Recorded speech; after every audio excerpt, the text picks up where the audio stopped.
नमस्कार। आज दिनांक 18 मार्च 2015। आजची तिथी फाल्गुन वद्य द्वादशी, वार बुधवार।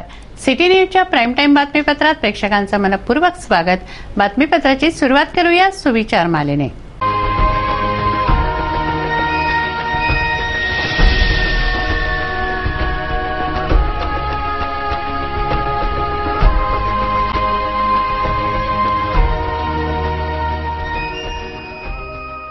आता बघूया बातमीपत्रातील ठळक बातम्या।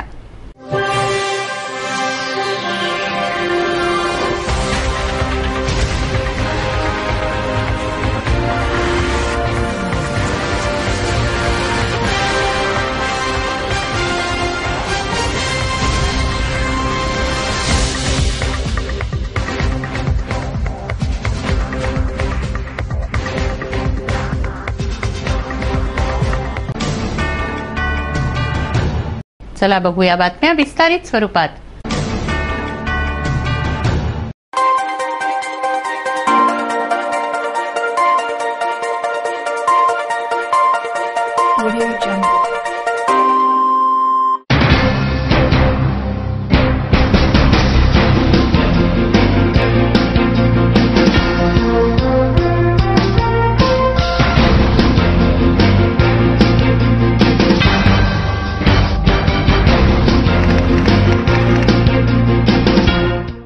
नमस्कार। आज दिनांक 19 मार्च 2015।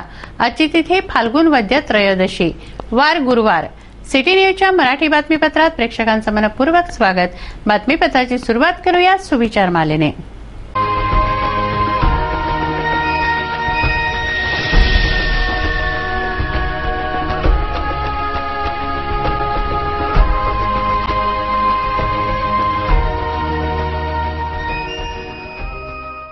आता बघूया बातमीपत्रातील ठळक बातम्या।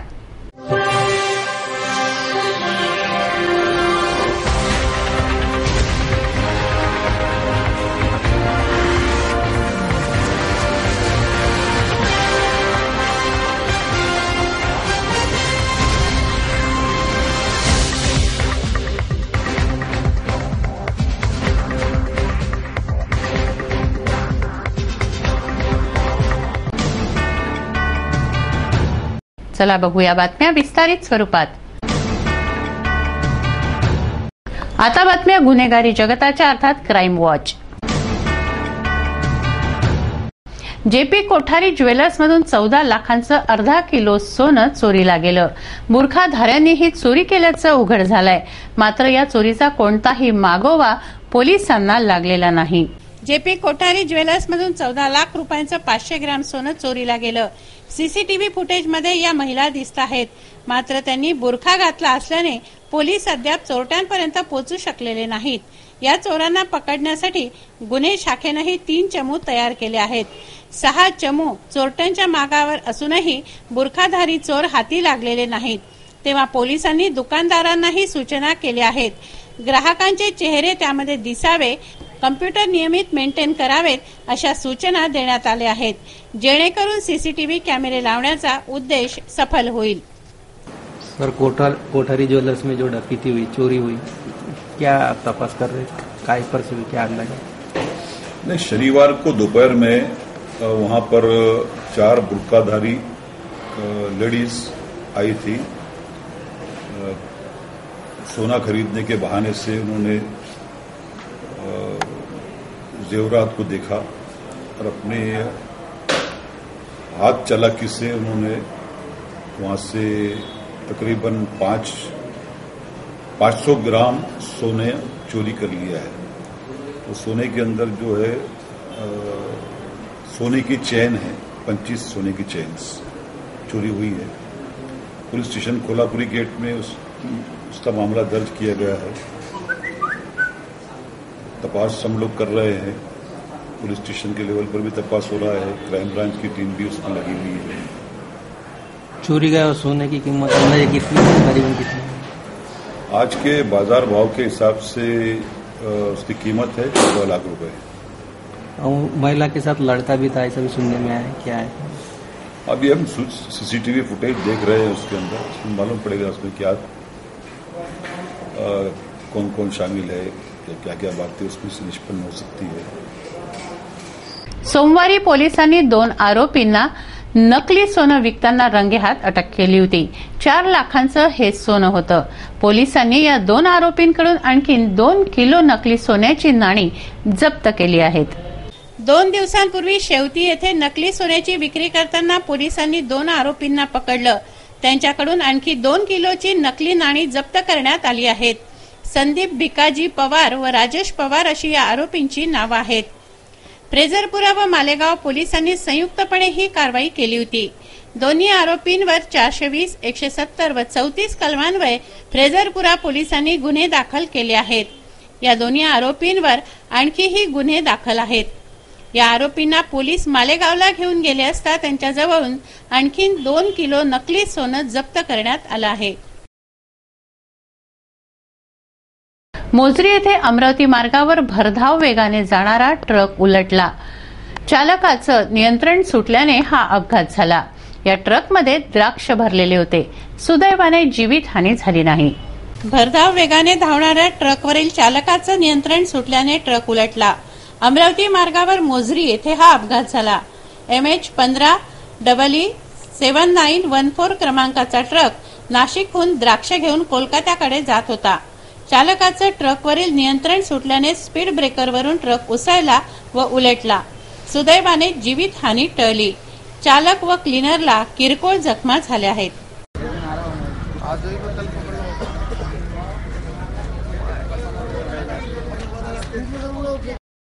बातमीपत्रात टाकूया सामाजिक व राजकीय घडामोडींवर एक नजर.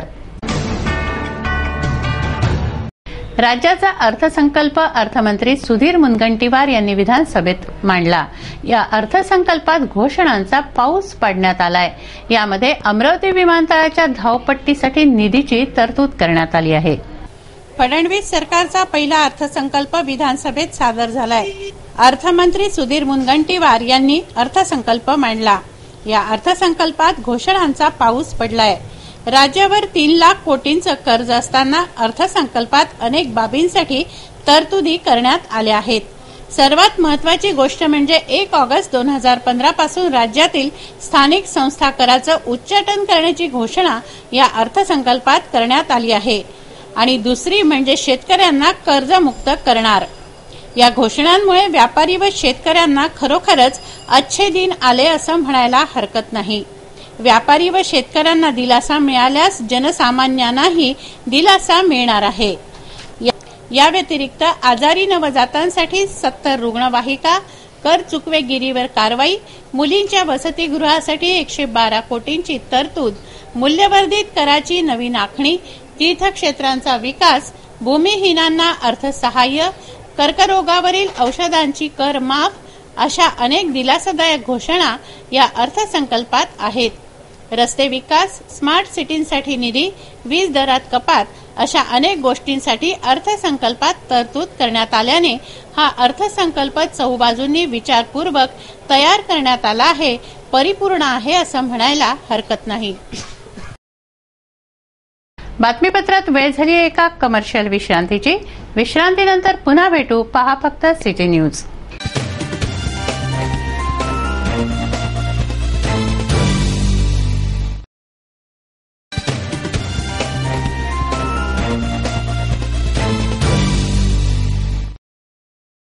विसाव्या अंती पुन्हा आपलं स्वागत आहे. वळूया उर्वरित घडामोडींकडे. अमरावती महापालिकेचा 592 कोटी 31 लाखांचा अर्थसंकल्प सादर झालाय. या अर्थसंकल्पावर स्थायी समिती सभेत चर्चा करण्यात आली. मागील वर्षीपेक्षा यंदा 43 कोटी वाढीचा हा अर्थसंकल्प आहे. मागील वर्षीपेक्षा यंदा 43 कोटींच्या वाढीचा अर्थसंकल्प महापालिकेचा आहे. या अर्थसंकल्पावर मनपा स्थायी समिती सभेत चर्चा झाली व शिक्कामोर्तबही झालं.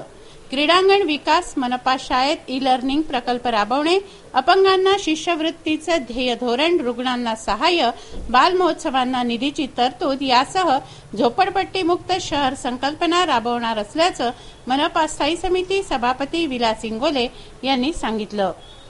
2015-16चा अर्थसंकल्प एकंदरीत उत्पन्न 592.31 कोटी रुपयाचा सादर करण्यात आला. यामध्ये महसुली उत्पन्न 328 कोटी आणि भांडवली उत्पन्न 257 कोटी रुपयाचा असाधारण ऋण व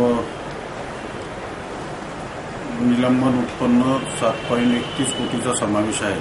असे एकूण 592.31 कोटी इतकं अपेक्षित केलेलं आहे. या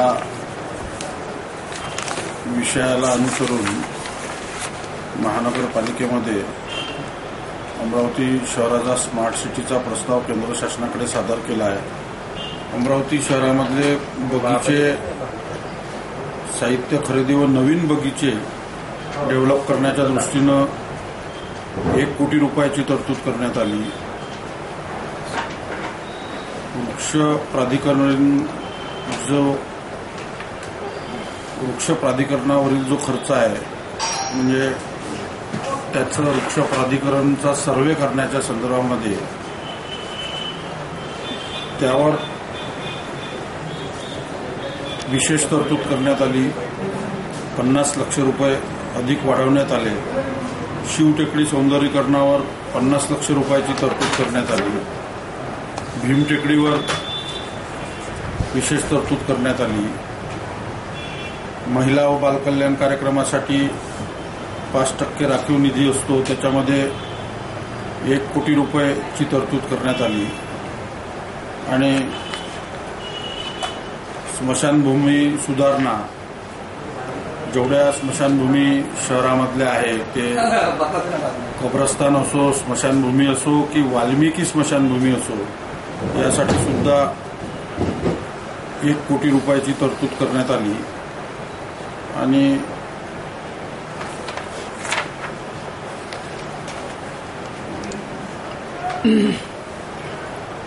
जेवढ्या महानगरपालिकेतल्या शाळा आहेत त्या मला वाटतं 64 की 66 शाळा महानगरपालिकेच्या आहेत. त्या सगळ्या शाळांची दुरुस्ती व देखभाल करण्याकरता 5 कोटी रुपयाची तरतूद करण्यात आली. त्यांना आवश्यक सोयी सुविधा पुरवण्यासाठी श्वान जे आहे गावामधले कुत्रे मोकाट यांना उत्पत्ती व नियंत्रण यांच्यावर आणण्याच्या दृष्टीनं त्या हेडवर 60 लाख रुपयाची तरतूद करण्यात आली. गरीब विद्यार्थ्यांना पाठ्यपुस्तके व गणवेश या संदर्भामध्ये 1 कोटीची तरतूद होती ती 1,25 लाख रुपये करण्यात आली.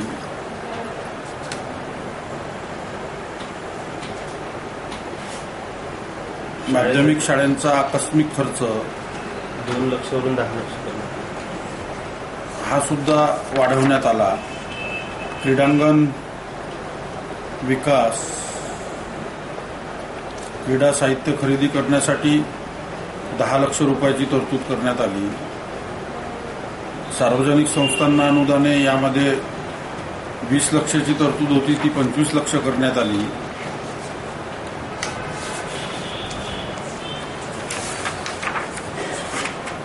आणि सगळ्या हेडवाईज महानगरपालिकेचा अर्थसंकल्प स्थायी समितीच्या सभागृहामध्ये सगळ्या शीर्षावर चर्चा करण्यात आली.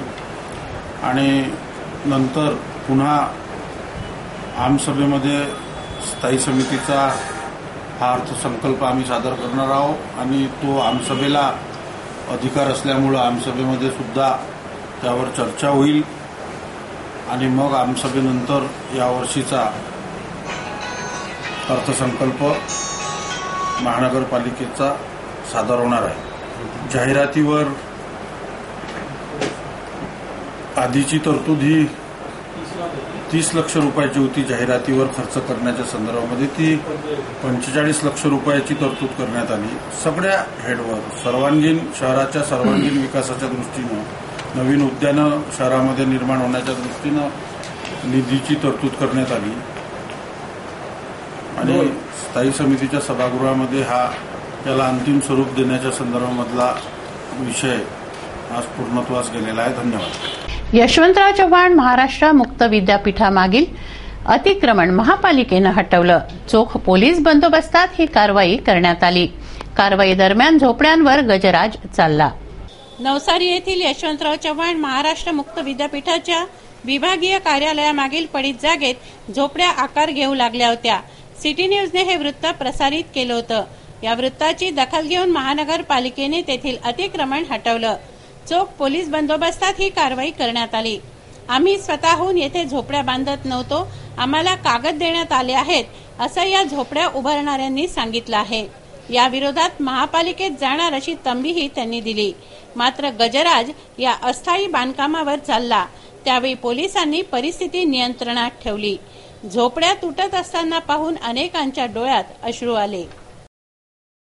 अमरावतीमध्ये स्वाईन फ्लूचं तांडव सुरूच असून सिद्धार्थनगर परिसरातील एका महिलेचा रिपोर्ट पॉझिटिव्ह आलाय। यापूर्वी स्वाईन फ्लूने एका महिलेचा मृत्यूही झालाय। स्वाईन फ्लूचं तांडव सर्वत्र सुरूच असून मंगळवारी 15 रुग्णांच्या रक्ताचे नमुने नागपूरला चाचणीसाठी पाठवण्यात आले होते। त्यापैकी एका रुग्ण महिलेचा अहवाल पॉझिटिव्ह आलाय। 14 जणांचे रिपोर्ट निगेटिव्ह आहेत। सिद्धार्थनगर निवासी सुनंदा वानखडेचा अहवाल पॉझिटिव्ह असून त्यांच्यावर इरविनमध्ये उपचार सुरू आहेत। दृष्टीहीन, बेघर व बेरोजगार परंतु सुशिक्षित युवकांना निवासाकरता जागा मिळावी अशी मागणी मनपा आयुक्तांकडे करण्यात आली आहे। नियोजित गणराज अंधजान गृहनिर्माण संस्थेनं हे निवेदन दिलंय। माझं नाव रमेश मुरलीधर चोराडे। आम्ही शासनाच्या याच्या नियमानुसार आमच्यासाठी निवासासाठी जागेचा प्रस्ताव आहे। तो प्रस्ताव आम्ही मागे दिला होता, परंतु त्यावर अद्याप आतापर्यंत कुठल्याच प्रकारची प्रतिक्रिया किंवा कुठल्याच प्रकारचा निर्णय मिळालेला नाही। म्हणून आम्ही पुनश्च स्मरणपत्र म्हणून त्या स्वरूपात आम्ही हे निवेदन यांना दिलेलं आहे। महाराष्ट्र रोजगार हमी योजनेअंतर्गत धडक सिंचन विहिरींचं काम सुरू झालं आहे। तालुक्यात 568 विहिरी मंजूर झाल्या असून 3 लाखांपर्यंत मदत शेतकऱ्यांना मिळणार आहे। विहिरी बांधून घेण्याचं आवाहन तहसीलदारांनी केलं आहे। अमरावती तालुक्यामध्ये ज्या धडक सिंचन विहिरी घेतलेल्या होत्या, त्या धडक सिंचन विहिरीमधून बऱ्याचशा विहिरींचे काम झालेले नव्हते।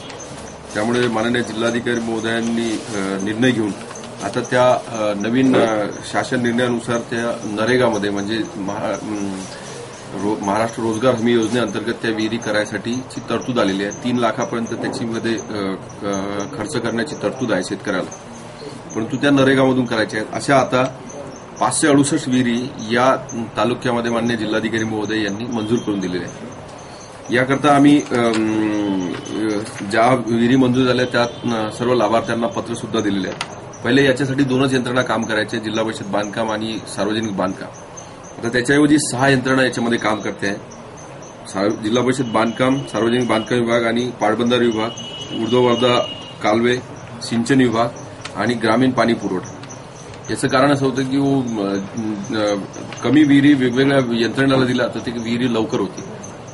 याच्यामध्ये आम्ही शेतकऱ्यांच्या बैठका पण घेतलेल्या आहेत। जिल्हा परिषद सर्कल निहाय नांदगाव पेठ, अंजनगाव बारी, वलगाव, शिराळा आणि शेतकऱ्यांना आम्ही सूचना दिलेल्या आहेत की आपण या विहिरी करून घ्याव्या। शेतकऱ्यांचा रिस्पॉन्स चांगला मिळतोय। बऱ्यापैकी आता मास्टर काळाला शेतकरी रोजगार सेवक येत आहेत। शेतकऱ्यांनी इथपर्यंत येण्याची गरज नाही, त्यांनी त्यांच्या गावामध्ये रोजगार सेवकाची भेट घ्यायची। मग रोजगार सेवक जे जेई आहेत, ज्यांच्याकडे त्या विहिरी आहेत, त्यांच्याशी संपर्क साधतील। त्यांना जर त्यांचं काहीच काम झालेलं नसेल धडक सिंचनमध्ये, त्यांना लेआउट करून देतील किंवा काम झालेलं असेल, काही त्यांना पैसे मिळाले असेल, त्याच्या पलीकडे ज्याची जी रक्कम असेल त्याच्यामध्ये ते पुढची आखणी करून देतील आणि कामाला सुरुवात करतील। विशेष म्हणजे याच्यामध्ये मजुरामार्फत काम करायचं आहे आणि भविष्यामध्ये जर त्यांना त्या नदीमध्ये त्या विहिरीमध्ये खडक फोडायचा असेल तर त्याच्यासाठी याचा ब्रेकरचा वापर करता येईल, ब्लास्टिंगचा करता येईल किंवा क्रेनद्वारे ते उपसाचं पण काम करता येईल। या पद्धतीनं मशीनचाही वापर करून त्याला विहीर पूर्ण करता येईल। शासन धोरणानुसार आता ह्या विहिरी पूर्ण करायच्या आम्ही ठरवलेलं आहे। यंत्रणा पूर्णपणे काम करते आहे। रक्कम सुद्धा आम्ही त्यांना देतोय। जिल्हाधिकारी महोदय कंटिन्यू याचा आढावा घेत आहेत आणि आपल्या तालुक्यामध्ये आता मोठ्या प्रमाणात विहिरी सुरू झालेल्या आहेत। मोठ्या प्रमाणात मास्टर शेतकऱ्यांनी काढलेलं आहे। माझं याद्वारे आव्हान असेल शेतकरी मंडळीला की ही संधी आलेली आहे, यंत्रणा आपल्या सोबत आहे, आपण शासनाच्या माध्यमातून ह्या विहिरी करून घ्याव्या आणि ज्या मंजूर आहेत 568 त्या या 2 महिन्यामध्ये पूर्ण कराव्या अशी माझी आपल्याला आव्हान आहे। जिल्हा नियोजन समितीमध्ये अंध, अपंग, विधवा, परित्यक्ता, घटस्फोटित यांच्या रोजगार व विकासासाठी विशेष निधीची तरतूद करण्याची मागणी अपंग जनता दलाने केली आहे। आपल्या मागणीसाठी आंदोलकांनी धरणं दिलं। जिल्ह्यातील अंध, अपंग, विधवा, परित्यक्ता, घटस्फोटित यांच्या विकास व रोजगारासाठी पालकमंत्र्यांच्या अध्यक्षतेखाली असलेल्या जिल्हा नियोजन समितीमध्ये विशेष निधीची तरतूद करण्यात यावी अशी मागणी अपंग जनता दलाची आहे। आपल्या मागणीसाठी अपंग जनता दलानं जिल्हाधिकारी कार्यालयासमोर धरणं आंदोलन केलं। आज इथे हे धरणे आंदोलन आम्ही केलेले आहे ते यासाठी आहे की अंध, अपंग, परित्यक्ता यांना ज्या योजना आहेत त्या मिळत नाही आहे आणि अपंगांसाठी जो 3% राखीव निधी ठेवलेला आहे तो 31 मार्चपर्यंत खर्च होणार आहे, नाहीतर ते वापस जाणार आहे, तरी तो त्यांना मिळावा यासाठी आम्ही हे आंदोलन ठेवलं आहे। आणि ज्या योजना सगळ्यामध्ये घरकुल योजना, अंत्योदय योजना, आणखी काही योजना आहेत त्या अपंगांपर्यंत जर पोहोचल्या नाही तर आम्ही यापेक्षाही आणखी तीव्र आंदोलन करू। ग्रामपंचायतीच्या निवडणुकीची तयारी सुरू झाली आहे। त्यासाठी ईव्हीएम मशीनची तपासणी करण्यात आली। या मशीन मतदान केंद्रांवर पाठवण्यात येतील। ग्रामपंचायतीच्या निवडणुकीच्या तयारीला प्रशासन लागलंय। मतदानासाठी लागणाऱ्या ईव्हीएम मशीनची तपासणी करण्यात आली। त्यांची चाचणी घेऊन या मशीन जिल्हाधिकारी कार्यालयात पाठवण्यात आल्या।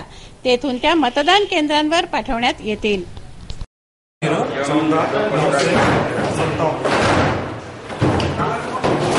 पत्रकार, नाटककार, स्वातंत्र्य संग्राम सैनिक वीर वामनराव जोशी यांची 18 मार्च रोजी जयंती। एका सामान्य घरातून आपल्या कर्तृत्वाने वीर वामनराव जोशी पुढे आले। वीर वामनराव जोशींना सिटी न्यूज चॅनेल परिवाराच्या वतीने विनम्र अभिवादन। आपल्या कर्तृत्वाने अनेक देशभक्तांनी अमरावतीच्या शिरपेचात मानाचा तुरा खोवला आहे। त्यापैकीच एक म्हणजे वीर वामनराव जोशी। 18 मार्च 1881 साली वीर वामनराव जोशींचा जन्म झाला। पत्रकार, नाटककार, स्वातंत्र्य संग्राम सैनिक म्हणून वामनराव जोशींचं योगदान अपूर्व असं आहे। घरात 18 विश्वे दारिद्र्य असतानाही घरावर तुळशीपत्र ठेवून स्वतःला देशसेवेत झोकून देऊन समर्पित जीवन जगणाऱ्या वामनराव जोशींना जनतेने वीर ही पदवी बहाल केली। त्यांचं शिवरामी वंदिले हे नाट्यगीत प्रत्येकाच्याच परिचयाचं व आवडीचं।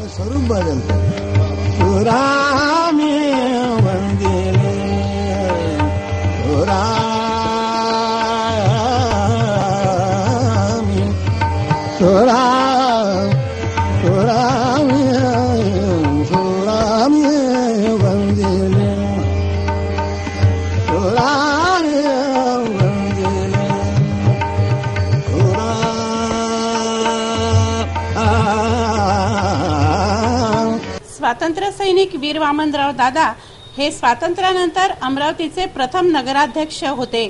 आजीवन देशसेवेत अर्पण करणाऱ्या वीर वामनराव जोशींचा 18 मार्च हा जन्मदिन।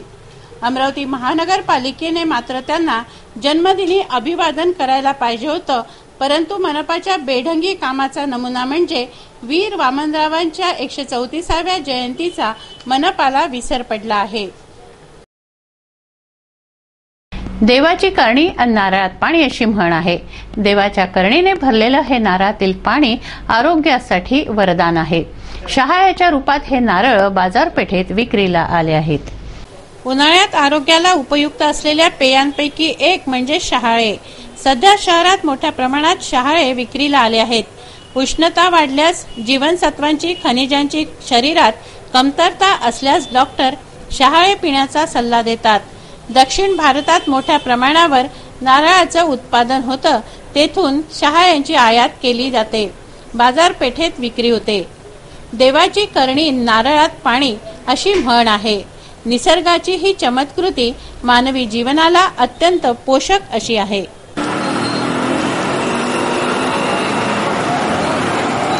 क्या नाम है आपका? हयात है। अच्छा हयात भाई, ये जो नारियल बिकते हैं ये अंदाजन क्या भाव रहता है इसका? इसका भाव रहता है 22 रुपए 23 रुपए। अच्छा, ये ठंडा पानी पीने के काम में आता है इसका? उसके अलावा ये क्या काम में आता है? जैसा ये टर्फल ये खाली हो गया, ये क्या काम में आएगा? देने का है, जानवर खाते हैं इसको। अच्छा, ये जानवर खाते, जलाने के काम में आता। जलाने के काम में आता। अच्छा, ये ठंडा पानी पीने का फायदा क्या होता है शरीर को? सड़क से होता, ठंडा होता, तबीयत के लिए खराब होता, पेट में कब्ज अच्छी होती। एक नजर बातमीपत्रातील अन्य महत्त्वाच्या घटनांवर। राष्ट्रीय ग्रामीण जीवनोन्नती अभियानांतर्गत स्वयंसहायता समूहाद्वारे महिला बचत गटांनी उत्पादित केलेल्या वस्तूंचं प्रदर्शन व विक्री सायन्स कोर मैदानात सुरू आहे. वेगवेगळ्या गावातील बचत गटांनी विविध व्यंजनांचे स्टॉल येथे लावले आहेत. शिवाय बांबूची आभूषणं या प्रदर्शनाचं विशेष आकर्षण आहे.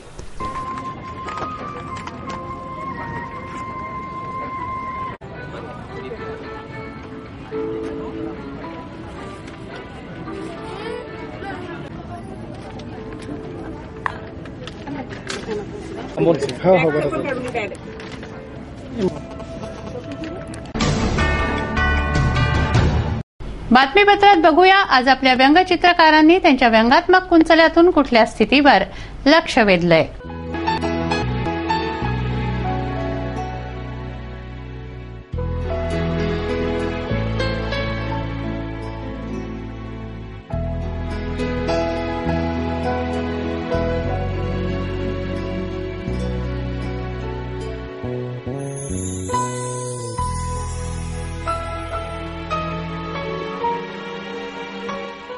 काय आहे हवामानाचा अंदाज? किती होतं दिवसभराचं तापमान? काय राहील उद्याचं तापमान? नजर टाकूया हवामानाच्या अंदाजावर.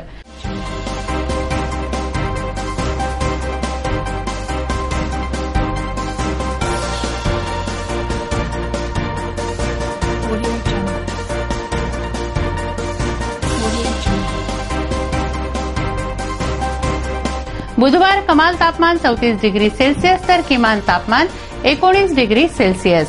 गुरुवार कमाल तापमान 34 डिग्री सेल्सिअस तर किमान तापमान 20 डिग्री सेल्सिअस राहील असा अंदाज वेधशाळेनं वर्तवलाय. आज ज्यांचा वाढदिवस आहे त्यांना देऊया वाढदिवसाच्या हार्दिक शुभेच्छा.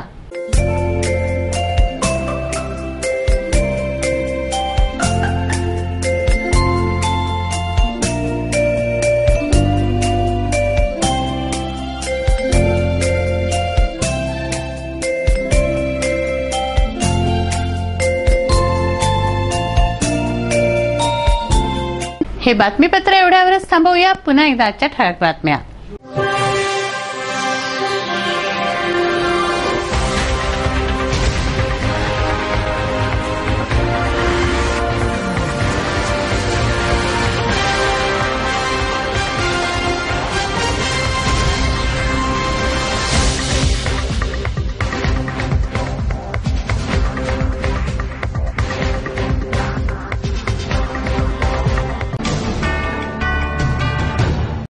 वेळ झाली आहे आपली रजा घेण्याची. आपणास काही माहिती द्यायची वा काही सुचवायचे असेल तर आमच्याशी थेट संपर्क करा.